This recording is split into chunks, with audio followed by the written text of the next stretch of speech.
अस्सलामुअलैकुम दोस्तों, मैं हूं असलम आलम और आप देख रहे हैं गल्फ़ एक्सपर्ट। दोस्तों, सबसे पहले मैं अपने नेपाली व्यूवर्स के लिए गुड न्यूज़ शेयर करने वाला हूं कि 1 जून से बहुत ज़्यादा चांस है कि नेपाल में इंटरनेशनल फ़्लाइट ओपन हो जाएगी।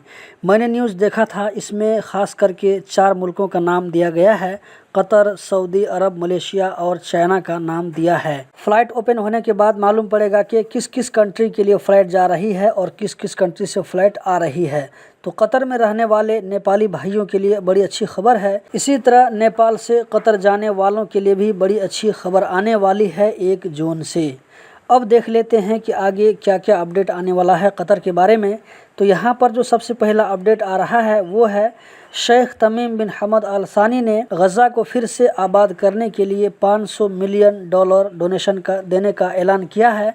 आप जानते हैं कि इजरायली हमले में गज़ा में बहुत नुकसान हुआ है। आज 27 मई है, कल यानी 28 मई से कतर में लॉकडाउन या रिस्ट्रिक्शन हटाने का जो पहला फेज़ शुरू हो रहा है। कल वाली वीडियो में डिटेल से बताऊंगा कि पहले फेज़ में क्या क्या एक्टिविटीज़ फिर से स्टार्ट हो रही है या ये कि उस एक्टिविटी को फिर से स्टार्ट कर सकते हैं। तो कल वाली वीडियो देखना मत भूलें। कतर में ट्रांसपोर्टेशन डिपार्टमेंट की तरफ से कहा गया है कि रिस्ट्रिक्शन हटाने का जो पहला फेज़ 28 मई से शुरू होगा, इसमें पब्लिक ट्रांसपोर्ट जैसे बस और मेट्रो वगैरह भी चलेंगे, लेकिन सिर्फ 30% कैपेसिटी के साथ। इसमें एंट्री होने के लिए ज़रूरी है कि आपका एतराज़ ग्रीन हो। इसके अंदर कुछ भी खाना और पीना मना होगा। इसी तरह बस स्टेशन या मेट्रो स्टेशन के अंदर भी खाना पीना बिल्कुल मना होगा। आप में से बहुत सारे लोग परेशान हैं, बार बार पूछते हैं कि ड्राइविंग स्कूल कब से खुलेगा।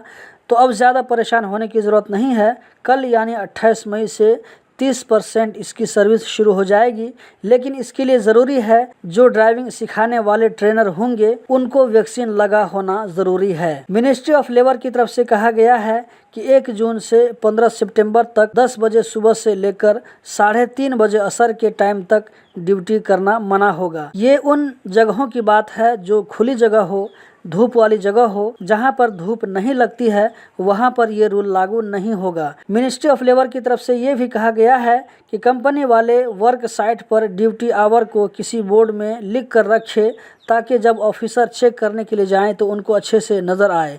आगे ये भी कहा गया है कि जब 32.1 डिग्री से ज़्यादा गर्मी बढ़ जाए और काम खुली जगह पर हो रहा हो तो काम को बंद कर दिया जाए।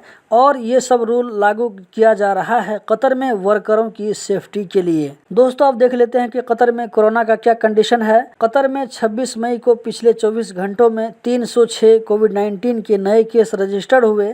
261 लोग इससे रिकवर हो गए, जबकि 3 डेथ का केस रजिस्टर्ड हुआ है। तो दोस्तों, यही थी आज की वीडियो। कतर के बारे में इसी तरह अपडेटेड रहने के लिए चैनल को सब्सक्राइब करें, वीडियो को लाइक करें। बहुत बहुत शुक्रिया।